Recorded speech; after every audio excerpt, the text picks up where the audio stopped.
கிருஷ்ணகிரியில் பிரசித்தி பெற்ற கணவாய்ப்பட்டி பெருமாள் கோவில் உண்டியலை அறநிலைத்துறை அதிகாரிகள் முன்னிலையில் போலீசார் பாதுகாப்புடன் எண்ணப்பட்டது. கிருஷ்ணகிரி அருகே சின்ன திருப்பதி என்று அழைக்கப்படும் கணவாய்ப்பட்டி பெருமாள் திருக்கோவில் உள்ளது.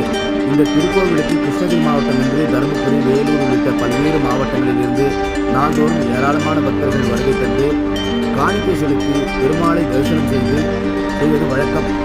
வழக்கம் போலவே பக்தர்கள் செலுத்திய காணிக்கை இந்து அறநிலைத்துறை அதிகாரிகள் முன்னிலையில் எண்ணும் பணிகள் நடைபெற்றது.